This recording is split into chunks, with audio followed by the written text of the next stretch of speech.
Hey guys, JJ here from Braai Wood Creations, and in this week I'll be showing you guys how cool of a project you can use to using pallets and making a pallet box. So I've got these 3 meters that's mainly used for crates, so it's fine. And yeah, I'm just going down and I'm cutting down my length that I need. So you don't have to be a skilled person to do anything. It's just going down the line and cutting what you need for the lengths.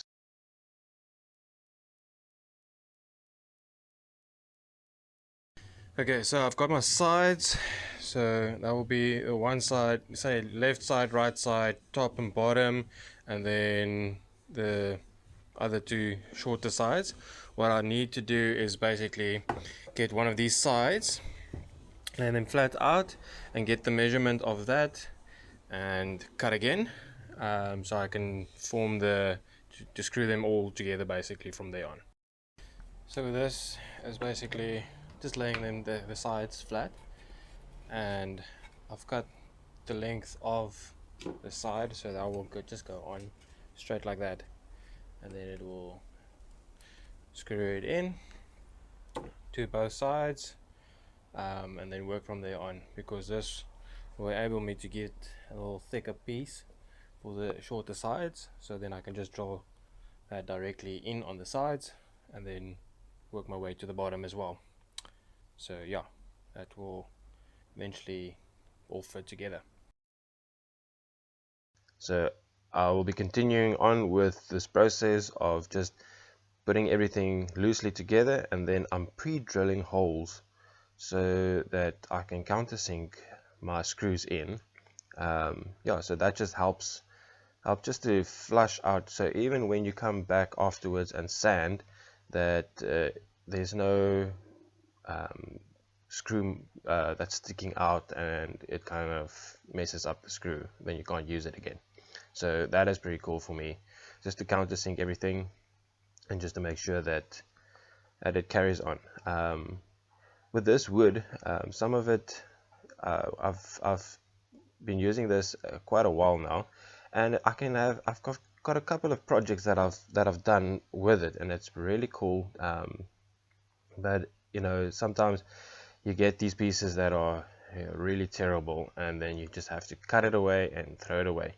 So that kind of messes the whole project maybe up. So in the future, for me, just to make sure that I've got enough space to actually cut my projects out. And you can see I've got the two sides finished up, and now I'm just pre-drilling holes in on the sides of the planks, and that will just fit in right there. So what I've done is I've used kind of a longer screw to screw it in, and that just gives it a more secure structure to the whole build.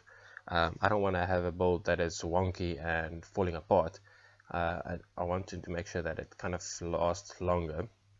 But yeah, just getting back to the whole point of using this wood, they come in 3 meters. There is others also as well. So we've got a port here in Richards Bay that kind of like that really helps. There's some locals here that I buy the wood from, and they clean it up real nicely. They take out all the nails and all the screws, and it gives me that less time to use to go and actually take a pallet apart.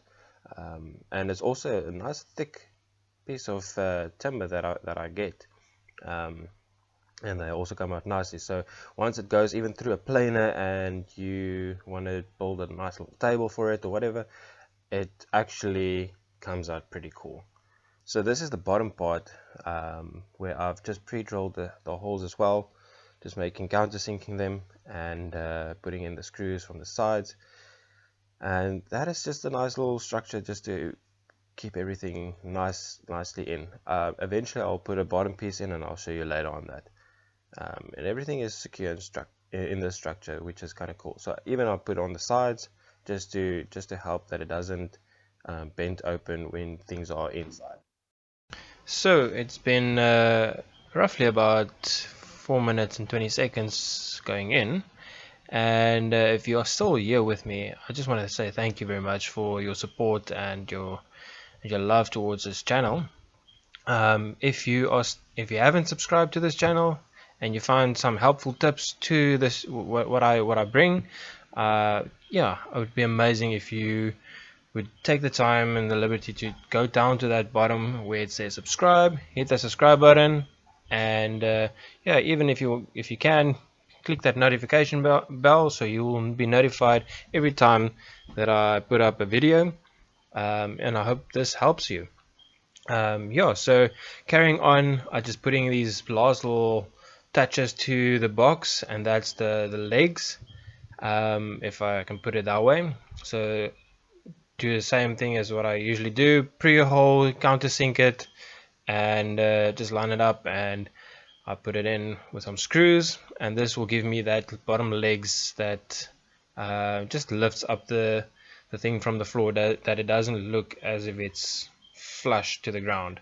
Um, the same thing that I am doing kind of to the top, but this way around I've got my slats for the top running from front to back, not like as the bottom piece, and then I've got two slats running at the bottom, which is I'm drilling in just to secure all the loose ones that's there, just to tighten them in with some screws, countersinking them in as well, and this will secure the little bit of the woods that are on top. This will be underneath, that goes inside the box, so you will not be seeing this as much often from the looking outside to the box. If you open up the box, that you will see definitely, but it also gives just a nice little touch on the inside just to secure your materials.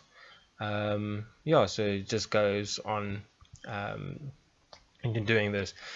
The reason why I enjoy just building these things is just out of the love for creating things with my hands. It's a journey that I've been doing for the last while, and I really enjoy just getting my hands dirty.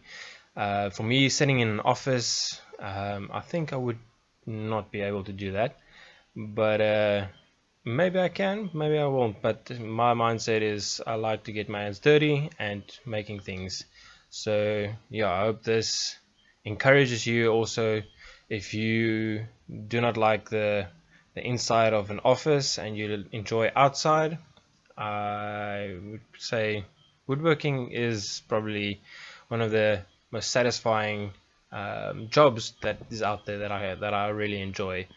I've had many other jobs, but this is by far the best. I just added latches, hinges at the back, so it can actually flip up the top lid, and I'm securing it also with a latch, so you can lock it as well afterwards when you are wanting to have not people just open up the thing if you've got some stuff in there. Then yeah, this mainly is going to be for someone who asked that they want to put their braai stuff in there.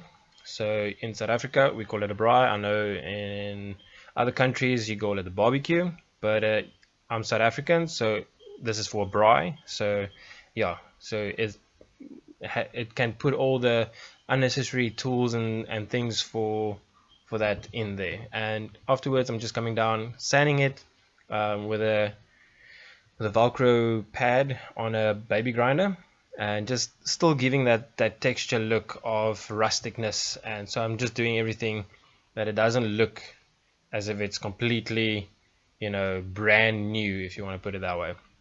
I'm also adding some touches to this box, which just gives it a more rustic feel to it as well. I'm going to put some rope in as handles on the sides, and the reason why I'm doing this is so that it just makes it easier to carry the box up and down, where you have to pick up the whole box, which can sometimes be difficult if you're one person. But if you've got ropes on the side, it actually folds up to the top, where it makes it just easier to carry if you're one man trying to carry this thing.